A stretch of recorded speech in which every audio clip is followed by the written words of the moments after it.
Georgia's spring game is coming up, folks, on April 15th. This Saturday, we got Anthony Dasher here to help us break it down and get us set for recruiting and everything else going on in Athens. Anthony, what's going on today? Mark, just that time of year, busy time. Even though it's spring, you mentioned G-Day, the spring game coming up this Saturday, and Bulldog fans will get their first look at the team that, we'll see if they have a shot to make it 3 championships in a row coming up here. Oh, I think regardless of what we see, even if we see guys tripping over each other on Saturday, we're still going to think that this team's got a shot this fall. No doubt about it. No doubt about it. It's a good team. Well, I will say that I remember Georgia setting some type of attendance record. This might have been about 5 years ago, something in that range, 3 to 5 years ago. Is that still a priority? Is that still talked about? How many people do we expect? No, I don't think it's quite as much a priority. That was in Kirby Smart's, I think, is his second G-Day where he kind of, challenged the Bulldog Nation to come out, and they wound up having about 90,000 people show up for the spring game. But since then, though, they've kind of backed off that a little bit. I think 40,000 last year, and I would suspect we're probably about that same amount of folks in Athens come Saturday. So, of course, this is going to be on TV. I think ESPN2 is picking this one up. Correct. A lot of people are going to make much out of it. But again, we remind everyone, 15 total practices. There are other scrimmages that we don't see that are just as important. And with the cameras on, things are going to be vanilla. And we know that behind the scenes, they're not going to be vanilla, that they work on things that they want to show the opponent here eventually. So in some aspects, it's actually less important than a lot of that action that's behind closed doors. But based on your observations there at practice, on what little you get to see, but based on your conversations, coaches, coordinators, players, the whole deal, what's your take thus far on who stood out? Well, I think you got to start with the quarterbacks. That's been the big, story, all spring is Coach Smart and Coach Bubbo, trying to find a replacement for Stetson Bennett. And so far, Carson Beck and Brock Vandegrift have been splitting the time with the ones. Of course, Carson is a guy got to play a little bit last year and threw for about 300 yards in mop-up duty. But Brock Vandegrift is a guy, former 5-star, is a lot better runner than Carson is, like in mobile quarterback. And that's something that Coach Smart even himself admits he's kind of drawn to a little bit after seeing what Stetson was able to do. And Brock's a better runner than Stetson was. So that's something to kind of keep an eye on. If he can limit his mistakes and, run the offense like it's supposed to be run, he's got a decent chance, I think, of, maybe wind up starting over Carson, which, maybe will surprise some people. But, folks who have, watched this team throughout the spring, I don't think they will be too shocked.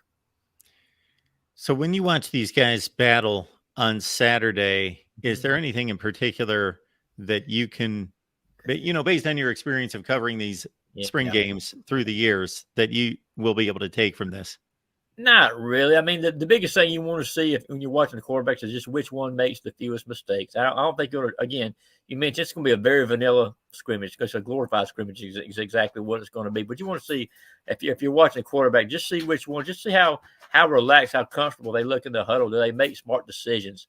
And that's going to be, I think, the biggest thing. Ultimately, it's going to decide who's going to be the starter. But that's really about all you can really get. You can see how strong their arms are. I mean, both these guys are going to throw the ball a lot. You'll probably see both of them throw for over 200 yards and probably 3 or 4 touchdowns apiece. That's just the way this thing's going to be set up. But whichever one makes the fewest mistakes, I think that may be something you kind of take moving forward. So, Anthony, as we make our way through the spring, of course, there's talent stacked on every position. So there's no position to look at and say from a talent perspective that there's any concern. But obviously with entries to the NFL draft, both sides of the ball, what would be the concerns in regards to productivity coming back and young guys that need to step up? Excuse me. I think the biggest thing probably is on the offensive line. But they've got some, guys returning. Cedric Van Pran at center, both guards. Georgia has to find a new left tackle, for Broderick Jones. And you got 2 guys right there now who have not, one has not played at all, where the other one, Austin Blasky, has played guard, center, and tackle, but hasn't really seen a lot of left tackle action. But he's been working there a lot this spring, and right now it's between him and Ernest Green Jr. But that's I think the one spot that Coach Smart has talked about extensively this year. They really need to, try to see if we can kind of maybe take control there. But otherwise, Georgia has a lot of young receivers, wide receivers. They're trying to, get some experience. They brought some transfers in, Dominic Lovett, Ray Thomas from Mississippi State. They want to get those guys feeling a little more comfortable with what the offense is all about. But, otherwise, you look on the defensive side, there's some spots at cornerback, at safety. Outside linebacker is going to be a very young position, but again, it's just a ton of talent. But like you said, though, Georgia does such a good job recruiting. I think it's just a matter of these guys getting experience, and I'm not sure you're going to see Georgia have much of a drop off once the season begins. As we check out recruiting on the Georgia side, again, a number one class early in this stage of the game, of course, with a lot of important recruiting visits coming up in May and June. Dylan Raiola. So he's been all over the map, not in regards to like him decommitting and committing and anything like that, just all over the map. When you look at USC and Nebraska and Georgia, he's pretty much covered the continental United States, and USC obviously develops quarterbacks. And now they brought on Cliff Kingsbury to add to Lincoln Riley and everything that he's done there. Nebraska, of course, he's got a legacy there with an uncle, father. And Georgia is, of course, winning more than anyone. So he has made what was a commitment to Ohio State, decommitted. Now he's up for grabs, but Georgia's getting a lot of talk. Georgia's, I think, in pretty good position. Pretty good position for Dylan right now. Everything you hear, in fact, Georgia maybe has a lead for him. I mean, you've seen USC, for example. I know this before they brought in Kingsbury to I guess they got some kind of exalted analyst title. I know he's got right now, but I know they've kind of shifted their attention supposedly to another quarterback. I can't remember the guy's name, but maybe that's a hint that they don't feel so confident about Dylan right now. You mentioned Nebraska, I know his dad coaches there and all that, but everything we hear, that's not really the big option right now for him. Everything seems to be pointing toward Georgia, and the decision could be coming relatively soon. As I mentioned, the recruiting game as well as anyone. There have been some big visitation weekends here just the last few weekends. And again, more coming in May and June. Any particular storylines or narratives, anything we should be looking out for over the next month or so? Well, right now, they've got a lot of the kids they've already been targeting. In fact, Georgia got a commitment today from Natarian Tuggles, a 4-star wide receiver. I believe he's from South Bend, Indiana. So I guess they got him right under Notre Dame's nose. But they've already got a couple of 5-star kids, high 4-star kids. We mentioned Dylan Raiola. They've already got another quarterback, committed, Ryan Puglisi from Avon, Connecticut.